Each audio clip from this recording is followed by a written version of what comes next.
ज्ञान वैराग्य के नेत्रों से जो भी आपकी भक्ति करेगा, आपको पुकारे, तो हे प्रभु आप उसको दर्शन देने के लिए जरूर जाओ। तो जो भक्ति माता के जो पुत्र हैं, ज्ञान वैराग्य और नहीं, भक्ति माता के दोनों नेत्र हैं, एक है ज्ञान और दूसरा वैराग्य। यदि सोचो हमारे नेत्र नहीं होंगे तो क्या हम भगवान का दर्शन कर पाएंगे? यदि नेत्र नहीं होंगे तो क्या हम भगवान का दर्शन कर पाएंगे? क्या संसार को देख पाएंगे? उसी प्रकार जब तक भक्ति माता ने कथा को नहीं सुना तब तक ज्ञान वैराग्य के दो नेत्र नहीं जागा।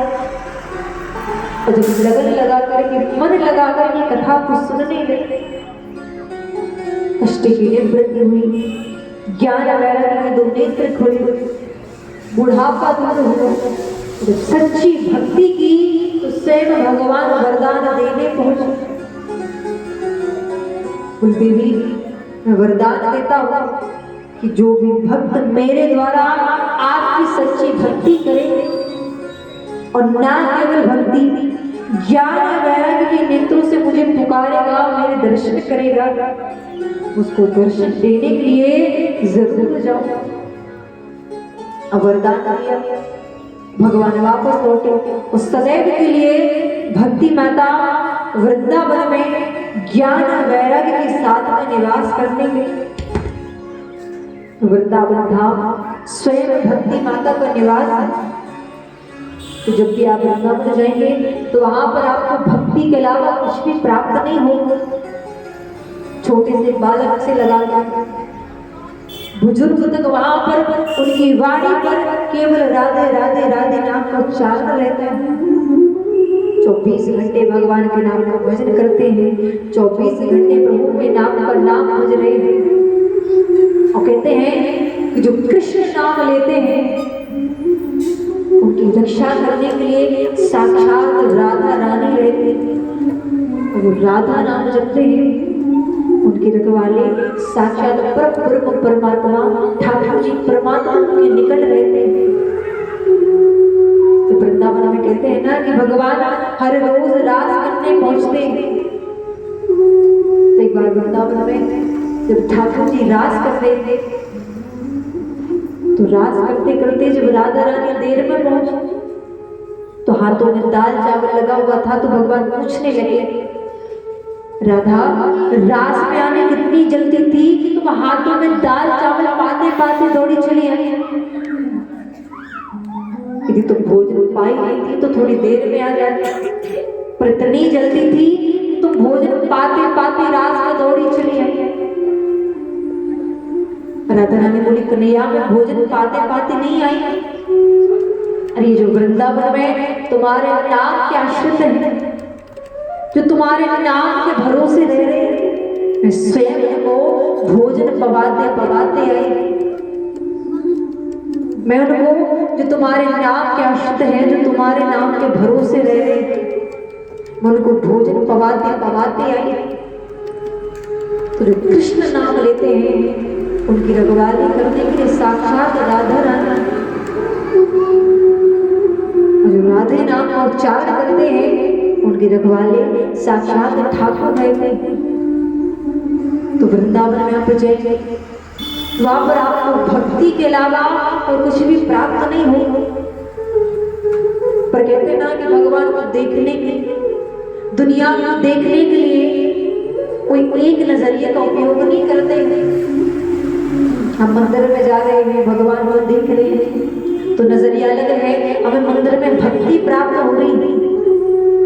और किसी का नजरिया अलग है तो मंदिर में जा रहे हैं तो भगवान की प्रतिमा में भी न जाने कितनी कमियां निकाल रहे हैं।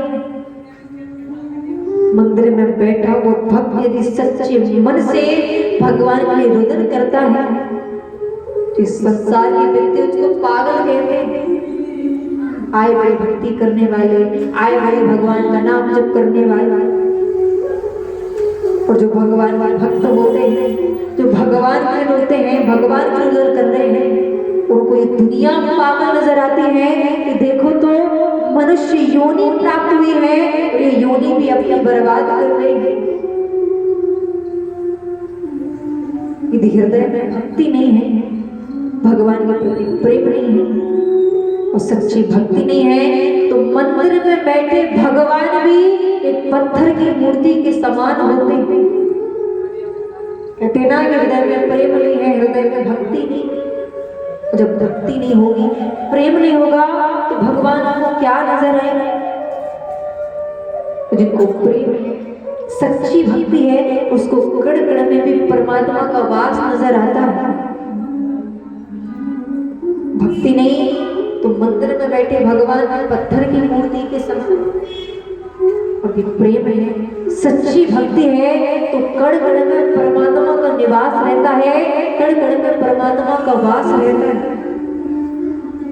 भगवान के शास्त्रों के प्रति, मंदिर के प्रति मन में किसी भी प्रकार का संशय नहीं होना चाहिए, क्योंकि कहते हैं कि यदि हृदय में किसी भी प्रकार का संशय बैठ गया, उसके बाद भगवान के भजन में हमारा मन नहीं लगता।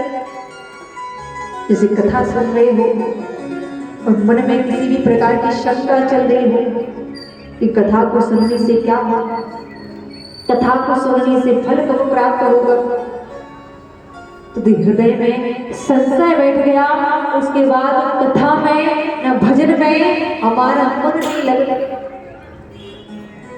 और संशय को यदि दूर करना हो तो भगवान के निकट पहुंचो, कथा के निकट पहुंचो, कीर्तन के निकट पहुंचो, सारे संशय कथा को सुनकर के दूर हो जाते हैं। राम कथा सुंदर करतारी, संशय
तो कथा क्या कहते हैं?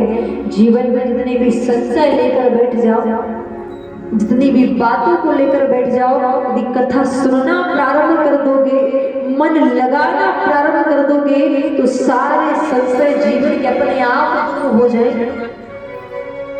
कथा के निकट आते ही व्यक्ति के सारे दुख दूर होते हैं। पर कर्म करते रहो, फल की कामना कभी मत करो। जब कर्म करोगे तो फल तो जरूर प्राप्त हो। यदि हम नाम लेके भजन करेंगे, प्रभु का चिंतन करेंगे, वो फल भी प्राप्त हमको जरूर हो। इसलिए कर्म करो, फल की कामना कभी नहीं करनी चाहिए। क्योंकि कहा है राम नाम रटते रहो जब तक घट में प्राण, कभी तो दीन दयाल भनक पड़ेगी कान। राम नाम रटते रहो जब तक घट में प्राण, कभी तो दीन दयाल के भनक पड़ेगी कान। चिंतन करो, नाम जपो, सुमिरन करो, क्योंकि आज नहीं तो कल परमात्मा को हमारी याद जरूर आएगी। क्योंकि सच्ची भक्ति, सच्चे कर्म कभी भी व्यर्थ नहीं जाता। भक्ति माता का सदैव सदैव के लिए वृंदावन में निवास हुई। अब कहते हैं कि एक बार ब्रह्मा जी ने एक सभा का आयोजन किया, और जब सभा का आयोजन किया तो सभा में यश गंधर्व ऋषि मुनि देवता सभी पधारे। तो सभा में प्रश्न उठा कि संसार में सबसे महत्वपूर्ण वस्तु क्या है? संसार में कलयुग में सबसे महत्वपूर्ण वस्तु क्या है? संसार में महत्वपूर्ण वस्तु है सोना। स्वर्ण, स्वर्ण यानी सोना संसार में सबसे महत्वपूर्ण है। बोले सोना संसार में भी ज्यादा मात्रा में ना सही, तो ये वस्तु संसार में हर किसी के पास जरूर हो। कोई बोला चांदी, कोई बोला हीरे, कोई बोला मोती।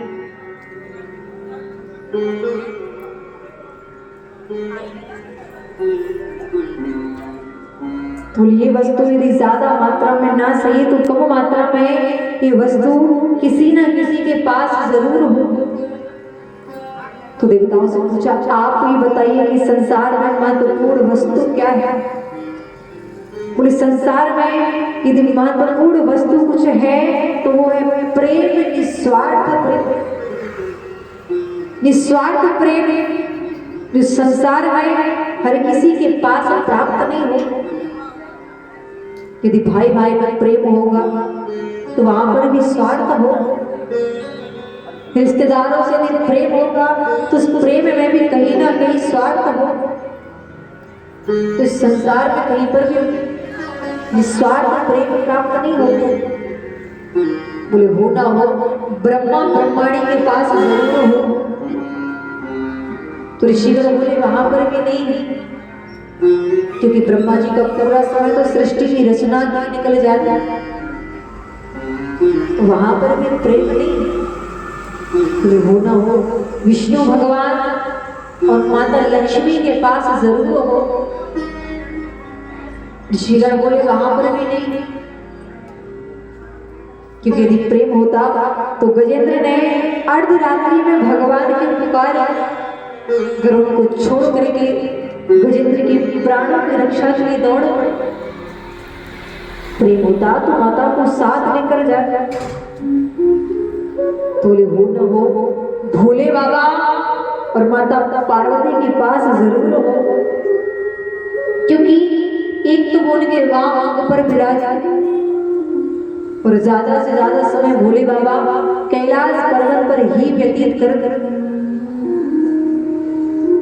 एक तो वहां पर विराज नहीं, ज्यादा से ज्यादा समय भोले बाबा कैलाश पर्वत पर व्यतीत कर। तो उसी सभा में बैठे हुए थे नारद। बोले यदि प्रेम है और यदि मैंने दोनों में झगड़ा करवा दिया, ऋषिगण बोले तो बाद की बात है कि झगड़ा करवा दिया, ये तो बाद की बात है। पर यदि प्रेम है तो भोले बाबा और माता पार्वती के पास। उसी वक्त नारद जी ने सभा कैलाश पर्वत पर पहुंचे। तो जैसे कैलाश पर्वत पर पहुंचे तो देखा कि इस समय भोले बाबा माता पार्वती के साथ बैठे हुए। देखकर वापस लौटो, फिर जाकर देखा तो भोले बाबा ध्यान समाधि को जा रहे हैं। और जैसे समाधि में जाकर देखा कि तुरंत नारद जी माता पार्वती के पास प्रणाम और प्रणाम करके कहने लगे, देवी भोले बाबा कहाँ पर हैं? क्योंकि मुझे भोले बाबा से कुछ व्यक्तिगत बात करनी। माता पार्वती मुस्कुराकर बोली, नारद जी मेरे में और भोले बाबा में आज तक कोई व्यक्तिगत बात रही ही नहीं।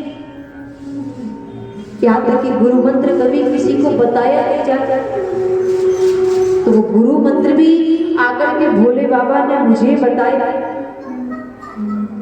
ध्यान समाधि में कौन से भगवान के दर्शन कर रहे हैं, किन की तपस्या में लीन है, तो सारी बातें आकर के भोले बाबा मुझे जरूर बताते हैं। तो कोई भी व्यक्तिगत बात नहीं। नारद जी बोले जब आपको सब पता है तो ये भी पता होगा कि जो भोले बाबा के गले में मुंडों की माला है, ये मुंडों की माला किसकी? माता पार्वती बोली नारद जी ऐसा नहीं कि भोले बाबा मुझसे प्रेम नहीं करते, भोले बाबा प्रेम तो मुझसे अथाह करते, लेकिन आज तक ये नहीं बताया कि उनके गले में जो मुंडों की माला है, ये मुंडों की माला किसकी? तब माता बोली, नारद जी कहने लगे कि माते 24 घंटे जिसके मुंड गले में धारण करके रखे और आपको यही नहीं बताया कि वो मुंड किसके हैं, तो काय का। अब माता को क्रोध आया, साधारण वस्त्र धारण कर लिए कूप भवन में प्रवेश करे, कूप भवन में प्रवेश की। अब भोले बाबा को द्वार पर जब नारद जी मिले तो नारद जी प्रणाम करके कहने लगे भोले बाबा आज आपको माता ने याद किया है, आपको माता ने याद किया है। तो भोले बाबा बोले आज तक तो याद नहीं करती थी, लेकिन अब जब आपके दर्शन हो गए हैं तो याद जरूर किया हो। कैलाश पर्वत पर प्रवेश देखा तो कोई आओ भगत नहीं, कोई स्वागत सत्कार नहीं, कोई सम्मान नहीं।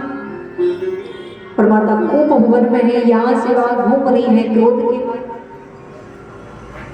अब भोले बाबा पहुंचे तो विचार करने लगे कि किसी ना किसी प्रकार से बात को प्रारंभ करनी। बोले देवी गणेश और कार्तिक नहीं दिखाई पड़ रहे, कि कहां पर है? तो माता पार्वती बोली मैंने आपके पुत्रों का ठेका लेकर रखा है, 24 घंटे यही देखूं कि कहाँ जा रहे हैं, कब आएंगे, कब जाएंगे, क्या करेंगे, क्या नहीं करेंगे। मैं 24 घंटे यही करती थी। देवी कोई बात नहीं, जहां गए होंगे वापस लौट ही आएंगे। आप ये सब छोड़ो, चल करके मुझे भाग घोट कर दो। और जैसी कहा कि भाग घोट कर दो तो माता का क्रोध और बढ़ गया। क्या मैंने इसी कार्य के लिए आपसे ब्याह किया था? 24 घंटे यही देखूं कि कहाँ जा रहे हैं, कब आएंगे, कब जाएंगे, मैं यही करती थी। तो भोले बाबा बोले देवी क्रोधित भी हो रही हो और बताती भी नहीं हो कि मैंने किया क्या है। बोले स्वामी आप मुझसे प्रेम करते हैं। बोले देवी खुद से ज्यादा प्रेम मैं आपसे करता हूं, तो ये बताइए कि आपके गले में ये मुंडों की माला किसकी? भोले बाबा मुस्कुराकर बोले देवी जितनी बार भी आपने अपना देह त्यागा उतनी बार मैंने आपके मुंडों को अपने गले में धारण किया। अब माता बोली स्वामी मुझे एक बात समझ नहीं आई, हर बार मैं ही क्यों मरती हूँ, आप क्यों जीवित रहते हैं? बोले देवी मैंने अमर कथा को सुना है। बोले स्वामी मैं नहीं जानती थी कि आप इतने बड़े कपटी हैं, यदि आप उससे प्रेम करते तो अमर कथा आप हमें भी सुना ताकि मेरी भी कभी मृत्यु नहीं हो। बोले देवी वो कथा बड़ी गोपनीय है जो हर किसी को नहीं सुनाई जाती। माता पार्वती बोली स्वामी एक बार सुनाइए, कथा मैं किसी से नहीं कहूँ। तो अमरनाथ में गए, भोले बाबा ने माता पार्वती को अमर कथा सुनाई। त्रिशूल से 3 परिक्रमा कर गए, सुगंधित हवाएं चलने लगी, सारे पक्षी उड़ गए। और कहते हैं कि जब सुगंधित हवाएं चलना प्रारंभ तो एक वृक्ष पर सुख मादा बैठी थी। तेज हवाओं के कारण उड़ी तो कैलाश पर्वत पर ही उनका गर्भपात हो। छोटे से सुख निकल करके जाकर के वृक्ष पर बैठे। अब यहाँ पर भोले बाबा कह रहे हैं कि देवी जब मैं कथा सुनाऊंगा तो कथा सुनाते सुनाते मैं अपने नेत्रों को बंद कर लेता हूं, तो अब मुझे पता कैसे लगेगा कि आप कथा को सुन रही हैं? तो आप बीच बीच में स्वामी का उच्चारण कर, ताकि मुझे पता लगे कि आप कथा को सुन रही हैं। माता पार्वती कथा सुनना प्रारंभ की। अब भोले बाबा कथा कहते कहते नेत्रों को बंद कर ले, और माता कह रही है स्वामी। अब छोटे से सुख सारी बातों को सुन रहे हैं, कथा सुन रहे हैं, हृदय में गदगद हो रहे हैं। अब बीच में ही माता पार्वती को निंद्रा देवी ने घेर लिया, जैसी सो गई। अब सुख देख रहे हैं कि स्वामी का उच्चारण बंद हो गया। यदि उच्चारण नहीं हुआ तो भोले बाबा कथा कहना बंद कर देंगे। तो कहते हैं कि तोता यदि कोई शब्द सुन ले तो बार बार उसी को दोहराना प्रारंभ कर। छोटे से सुख अपने मुख से स्वामी का उच्चारण कर रहे हैं, और जैसी जयकारा लगाई कि माता पार्वती की तुरंत नींद खुल गई। बोले स्वामी मुझे क्षमा कर दो, मैं कथा नहीं सुन पाई। बोले देवी जब आप सो रही थी तो आपके बदले स्वामी का उच्चारण कौन कर रहा था? त्रिशूल भेजा तो वृक्ष पर छोटे से सुख बैठे। क्रोध आया, हाथ में त्रिशूल लेकर भागने लगे कि आज मैं तुम्हें जीवित नहीं छोड़ूंगा। तुमने मेरी अमर कथा को चुराई। और भागते भागते कैलाश पर्वत के नीचे पहुंचे। तो कैलाश पर्वत के नीचे वेद व्यास जी महाराज की कुटिया बनी हुई थी। तो वेद व्यास जी महाराज की पत्नी बटिका देवी कह रही हैं कि स्वामी हमारा बुढ़ापा आ गया, पर अभी तक हमारे यहाँ पर संतान प्राप्ति नहीं हुई। बोले देवी कोई बात नहीं, होगी परमात्मा की इच्छा, नहीं होगी परमात्मा की इच्छा। और जैसे उनको जवानी आई तो छोटे से सुख उड़ते हुए उनके मुख से सीधा गर्भ में चले। और भोले बाबा त्रिशूल लेकर आए, बोले इस चोर को बाहर निकाल, उस चोर को अब जीवित नहीं छोड़ो। वेद व्यास जी महाराज बोले नारद जी भोले बाबा शांत हो जाए। अरे तो पहली बार आपने दर्शन दिए वो भी इस रूप, ये तो बताइए क्या बात है? तो भोले बाबा बोले चोर मेरे यहाँ से चोरी करके आप यहाँ पर आए। तो वेद व्यास जी महाराज बोले चोर आप यहाँ पर चोरी करने आए?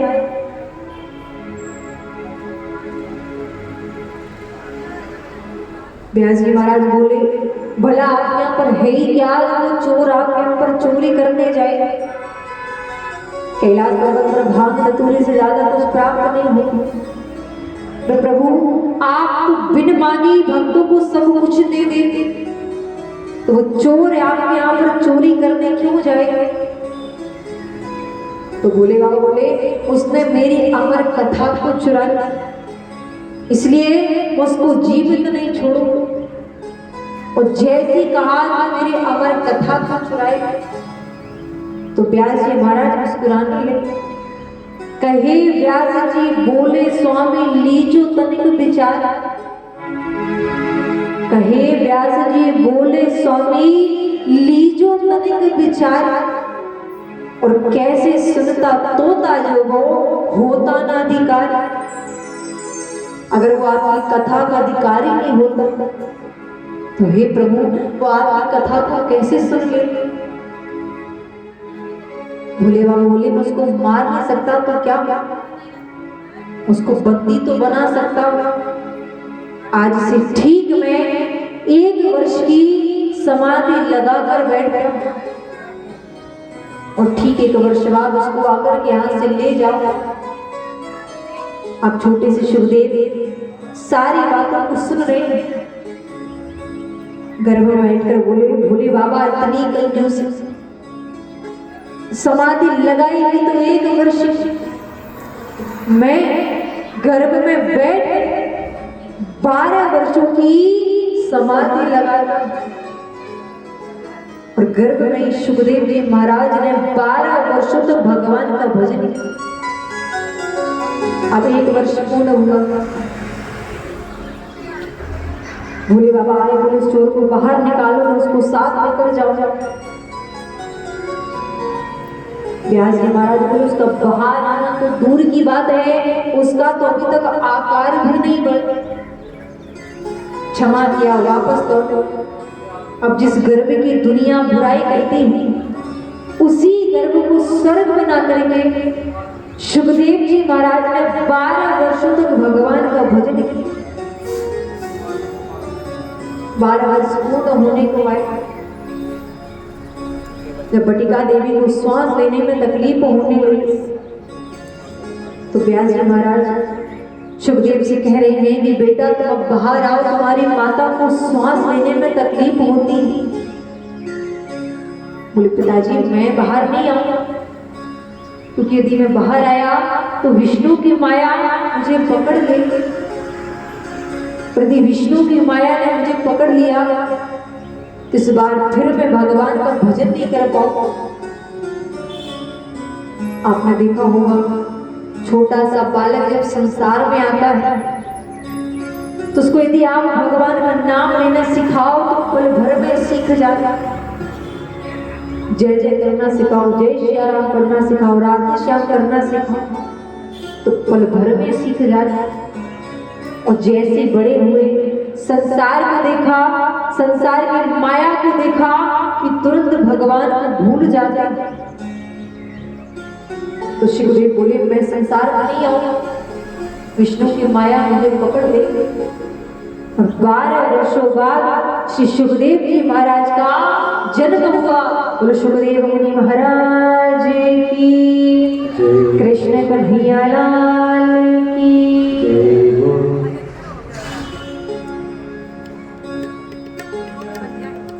श्री हरि।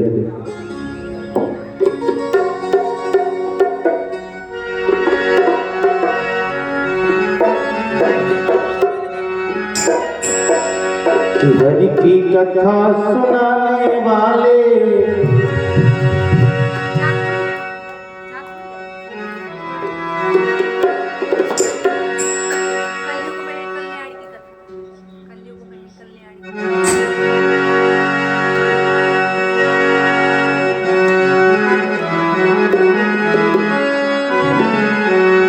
भक्ति भाव से श्रवण करो या पुराण की कथा।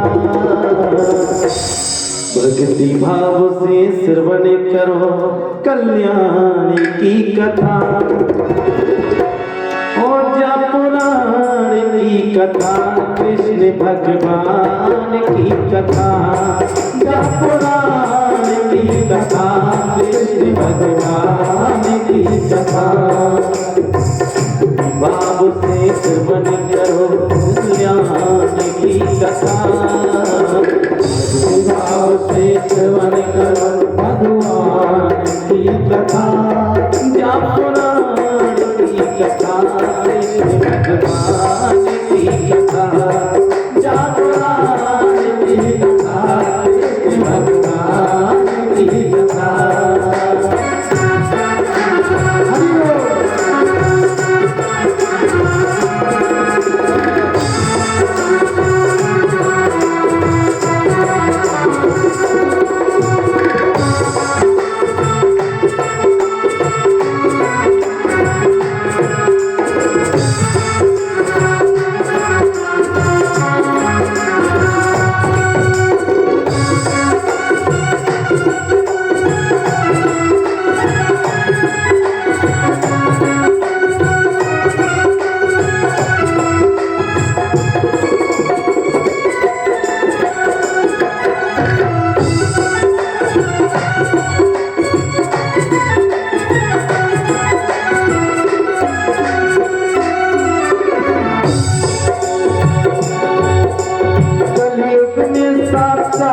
भैया नूर सजीवन भूमि। कलयुग में साक्षात है भैया मोर सजीवन होती। ओ यही कथा से धुंधकारी की देखो आत्मा छूटी। यही कथा से धुंधकारी की देखो आत्मा छूटी। भाग्यवत के कल्प वृक्ष है जहाँ बात न मानो छूटी। यही कथा से धुंधकारी की देखो आत्मा छूटी। यही कथा से धुंधकारी की देखो आत्मा छूटी। जिसने भाग्यवत को सुनी है उसकी डोर न टूटी। जिसने भाग्यवत को सुनी है उसकी डोर न टूटी। और कलयुग में साक्षात है भैया मोर सजीवन होती। कलयुग में साक्षात है भैया मोर सजीवन होती। सभी भक्तगण एक एक करके सुखदेव जी का पूजन करते चले और पूजन करके सुखदेव जी का आशीर्वाद प्राप्त करें। तिलक लगाएं, भेंट चढ़ाएं। सभी भक्त संकोच न करके साक्षात आज कथा के माध्यम से सुखदेव भगवान आपके समक्ष विराजमान है। आप सभी एक एक करके बड़े आनंद के साथ सुखदेव जी का प्रेम और श्रद्धा के साथ पूजन करें। जिस भगवान भाव है कि हमें भगवान का तिलक करना है, बड़े भाव के साथ। इसमें कोई शर्म की बात नहीं है। एक एक करके आप पद पर आए और सुखदेव जी महाराज को तिलक लगाएं। जो भी आपकी श्रद्धा है पुष्प पत्र फल दक्षिणा भाव श्रद्धा अनुसार करके तो भाव के साथ पधारे और तिलक करें भगवान को। ऐसे कि भागवत वास्तव में कल्प वृक्ष है। कहा है करे कुकर में धुंधकारी मच गई दैया। करे कुकर में धुंधकारी ने मच गई दैया। घर घर कोटे काम मरो है सुनली की गोसैया। घर घर कोटे काम मरो है सुनली की गोसैया। किस्मत की को ना जाने क्या लिख दे दिल गैया। किस्मत की को ना जाने क्या लिख दे दिल गैया। वो कर्म लिखे से प्रेत बनो है को करण दी को भैया। कर्म लिखे से प्रेत बनो है को करण दी को भैया। कैसे इस संसार में काम तमाम लगी रहती। किसकी किस्मत में क्या लिखा है। अगर 2 पैसा दान करो तो भगवान जाने कहाँ से भंडारे भर देते। आप दो हाथों से दान करो, भगवान आपको 1000 हाथों से देता है। ऐसे बड़े भाव श्रद्धा के साथ आए। सागर से तारे विधि दान की कथा। सागर से तारे विधि दान की कथा। पुराण की कथा कृष्ण भगवान की कथा। पुराण की कथा कृष्ण भगवान की कथा। पुराण की कथा कृष्ण भगवान की कथा। पुराण की कथा कृष्ण भगवान की कथा।